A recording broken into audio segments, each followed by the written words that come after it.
લાલો કેવા લાગ્યો, કાંઈ વાંધો નહીં, મામાએ રમકડું મોકલું છે ને. અને પૂતના લાલાને લઈ અને પોતાનું વિરાટ સ્વરૂપ ધારણ કરી અને આકાશ માર્ગે લાલાને લઈને ઉડી અને પોતે ખોળામાં સુવડાવે અને વિષયુક્ત પૈપાન કરાવે અને લાલાએ માથી પૂતનાને ઝેકડા, એ લાલા છોડી દે, છોડી દે, છોડી દે. અને ત્યારે કૃષ્ણએ કીધું કે કૃષ્ણ કોઈના હાથમાં ન આવે અને એકવાર કૃષ્ણ કોઈને પકડે તો હરાન ધરા સુધી છોડે નહીં. માસીનો પ્રાણ કાઢી લીધો ત્યાં સુધી લાલાએ માસીને મોકલા નહીં. અને એ સબ નીચે પડ્યું અને આ બાજુ બધા આકુળ વ્યાકુળ થયા કે લાલો ક્યાં ગયો. માં યશોદાને પૂછે કે હે માં યશોદા, લાલો ક્યાં ગયો, આપણો લાલો ક્યાં ગયો. અને બધાય લાલાને શોધખોળ કરે ને લાલો ક્યાંય મળે નહીં. એ જ સમય સંદર્ભે નંદજી પોતાના ગોવાળો સાથે મથુરામાં કંસને કર ભરવા માટે જાય છે. કર ભરીને પરત આવે અને આ બાજુ યશોદાને કીધું, યશોદા નંદજી સાંજે આવે એ પેલા લાલાને શોધી લ્યો. અને બધાય લાલાને શોધે પણ લાલો ક્યાંય મળે નહીં. એમાં એક ગોપી આવીને કીધું કે લાલો તો આપણો ગામના પાદર એક મહાકાય રાક્ષસી છે, એ રાક્ષસીના ખોળામાં રમે છે. માં યશોદા અને બધી ગોપીઓએ ગડગડતી દોટ મૂકી અને ત્યાં ગયા તો જોયું તો મહાકાય રાક્ષસીનું મૃત શરીર પડ્યું છે અને લાલો ત્યાં રમે છે. અને લાલાને લઈ અને માં યશોદાએ પોતાના હૃદયે લગાડ્યો અને રડવા લાગ્યા. અને માં યશોદા અને બધી ગોપીઓ ઠપકો આપે કે માં એક બાળકનું ધ્યાન નથી રાખી શકતા. અને ત્યારે એ જ માં યશોદાએ કીધું કે ધ્યાન તો રાખું પણ તમે બધાએ રમાડતા હતા, હું તો રસોઈ બનાવવામાં રસોડામાં હતી. લાલાને લઈ જાય અને બધી ગોપીઓએ કહ્યું છે કે માં યશોદા, આપણા લાલાને એક રાક્ષસીએ સ્પર્શ કર્યો એટલે લાલપડો લાલો અભળાઈ ગયો છે.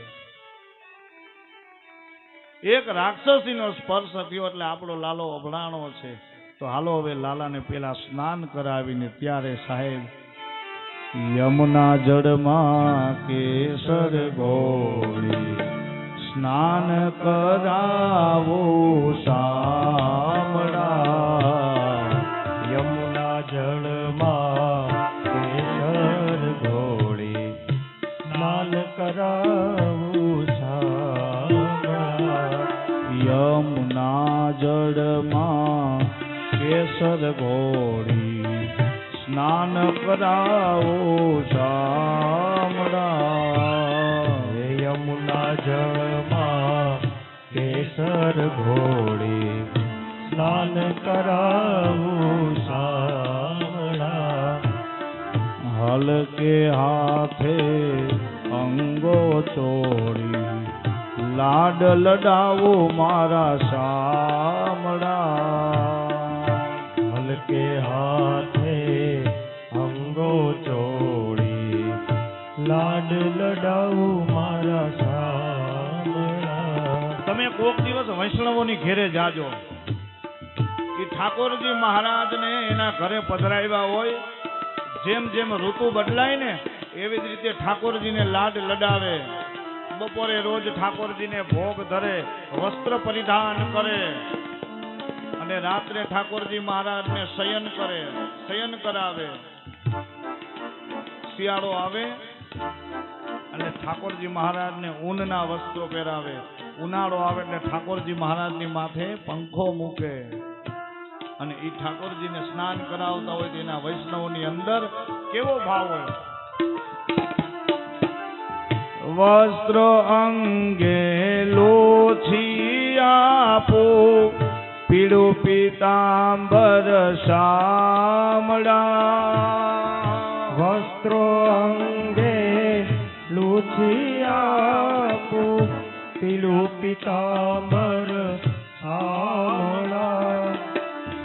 તેલ સુગંધી નાખી આપો, તેલ સુગંધી નાખી આપો, વાંકડિયા તુજ વાડમાં.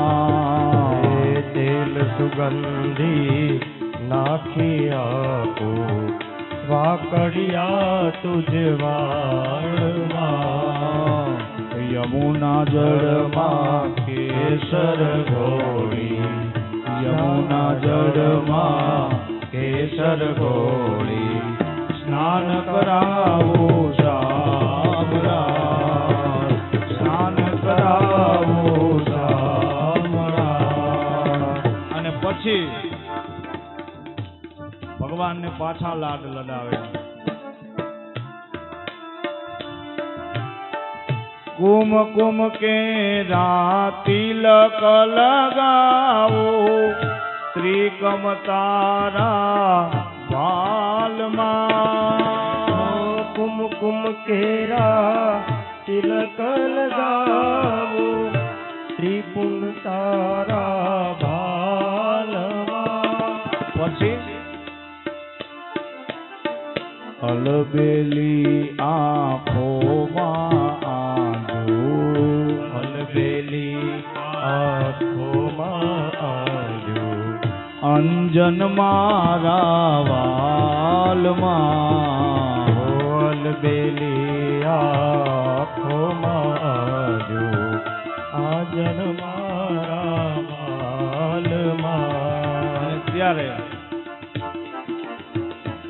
હવે ઈ લાલાને નવડાવે, તિલક કરે,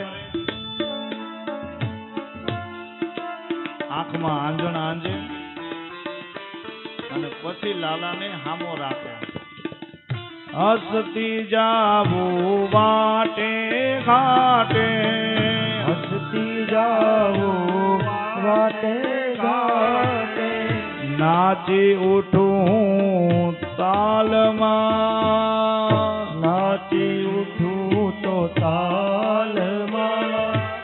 લાલાને માથામાં તેલ નાખી દીધું હોય, આંખમાં આંજણ, અને પછી લાલાને હામો ઊભો રાખે. નજર ન લાગે મારા શ્યામ સુંદર ને, નજર ન લાગે મારા શ્યામ સુંદર ને, ટપકા કરી દઉં તારા ગાલમાં. નજર ન લાગે મારા શ્યામ સુંદર ને, ટપકા કરી દઉં તારા ગાલમાં. યમુના જળમાં કેસર ઘોળી, યમુના જળમાં કેસર ઘોળી, સ્નાન કરાવું શામળા, યમુના જળમાં કેસર ઘોળી, સ્નાન કરાવું મારા શામળા. હવે સાંભળો,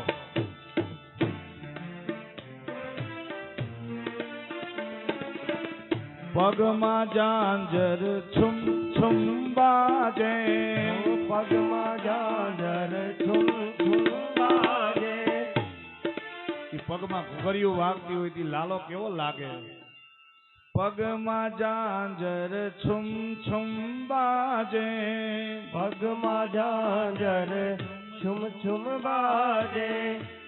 અને પછી એને કમરની અંદર કંદોરો બાંધે. ઈ કંદોરાની અંદર ઘુઘરીઓ ટાંકે, અને ઈ ઘુઘરીઓ કેવી બોલતી. હવે તો બોલતી ઘુઘરી કોઈને વૈશ્રમભાઈ ગમતી નથી. ફોનની દુકાને જાય કે એક છડાની એક જોડી બતાવજો, હાંકડા પણ સાયલન્ટ. અને આગળનો સમય છે સાહેબ, ઘુઘરીના અવાજ ઉપર ખબર પડી જાય કે કુંવારિકા દીકરી આવે છે કે કોઈની વવારું આવે છે. આ પરંપરા આપણી હતી. પગમાં ઝાંઝર છુમ છુમ છુમ છુમ બાજે, પગમાં ઝાંઝર છુમ છુમ બાજે.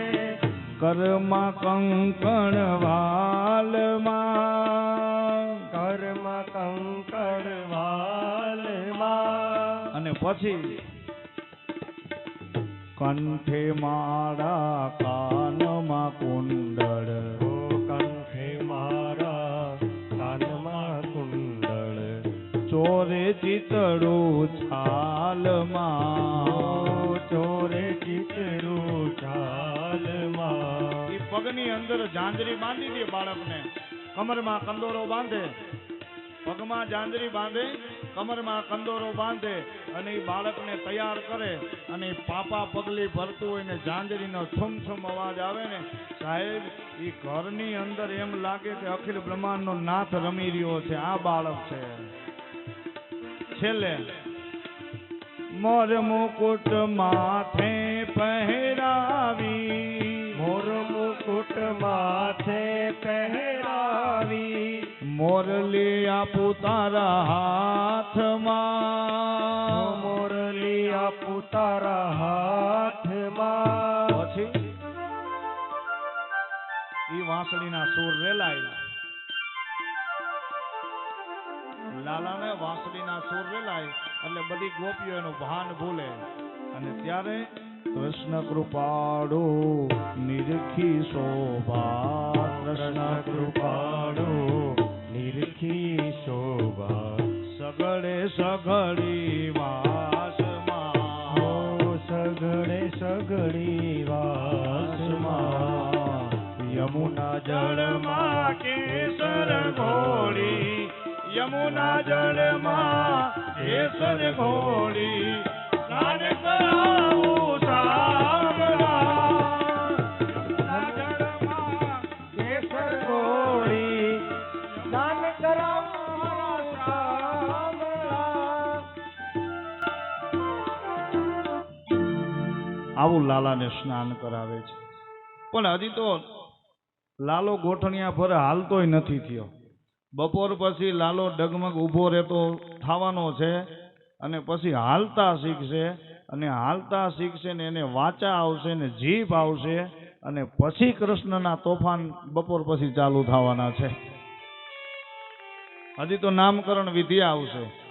એ પહેલા આપણી કથાની અંદર જે સંતો પધાર્યા છે તો આપણી જે પરંપરા છે એ પરંપરા મુજબ એ સંતોને આપણે જોરદાર તાલીઓના ગડગડાટથી વધાવીએ અને દાતાઓના પણ આપણે સન્માન 5 મિનિટની અંદર લઈ લઈએ. વજુરામ બાપુને વિનંતી કરું અહીં આવે.